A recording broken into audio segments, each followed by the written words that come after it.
प्रदेश में सियासी सरगर्मियां उपचुनाव की वजह से बढ़ी हुई हैं। प्रदेश में उपचुनाव की वजह से ही सत्ताधारी और विपक्षी दलों के नेता एक दूसरे को चुनावी तंज और चुनावी चैलेंज दे रहे हैं। लोकसभा का चुनाव तो आप सभी को याद ही होगा।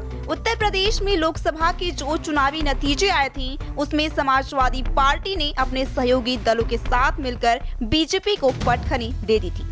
इसके बाद से ही समाजवादी पार्टी प्रदेश में प्लस पॉइंट वाली भूमिका में आ गई है। तो उपचुनाव में भी अखिलेश यादव अपनी जीत का दावा ठोकते हुए सीएम योगी समेत पूरी बीजेपी पार्टी को ही चुनौती दे रहे हैं, क्योंकि लोकसभा में अयोध्या जैसी हॉट सीट पर सपा ने बाजी मार ली थी। बता दें कि 10 सीटों पर होने वाले उपचुनाव में अयोध्या की मिल्कीपुर सीट भी काफी अहम भूमिका में है। यहाँ पर सीएम योगी की प्रतिष्ठा दांव पर है और तो और उपचुनाव की जंग को जीतने के लिए सीएम योगी ने खुद मोर्चा संभालने का ऐलान बहुत पहले ही कर दिया है। बीजेपी और सपा के साथ साथ बसपा भी इस सीट पर अहम भूमिका रखती है। मायावती के उपचुनाव में दिलचस्पी बढ़ने की वजह जातिगत फैक्टर भी है। मायावती भी मिल्कीपुर सहित सभी सीटों पर चुनाव लड़ रही हैं। दूसरी ओर अयोध्या की मिल्कीपुर सीट को लेकर बताते चलें कि रामलला की नगरी वैसे तो धार्मिक नगरी है, पर यहाँ सियासी उतार चढ़ाव भी खूब देखने को मिलता है। मिल्कीपुर का इतिहास देखें तो सबसे ज्यादा समाजवादी पार्टी ही जीती है। समाजवादी पार्टी के हिस्से में मिल्कीपुर सीट 6 बार आई है।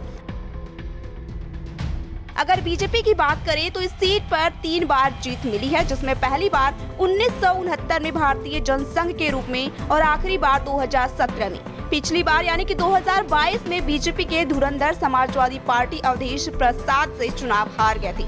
अब अवधेश प्रसाद के इस्तीफे की वजह से ही मिल्कीपुर से उपचुनाव हो रहे हैं। मिल्कीपुर सीट के जातीय समीकरण की बात करें तो सबसे ज्यादा 65,000 यादव मतदाता हैं। इसके बाद पासी 60,000, ब्राह्मण 50,000, मुस्लिम 35,000, ठाकुर 25,000, गैर पासी दलित 50,000, मौर्य 8,000, चौरसिया 15,000, पाल 8,000, वैश्य 12,000 के करीब है। इसके अलावा 30,000 अन्य जातियों की वोट है। इस तरह मिल्कीपुर विधानसभा सीट के सियासी समीकरण को देखें तो यादव, पासी और ब्राह्मण 3 जातियों के वोटर अहम भूमिका में हैं।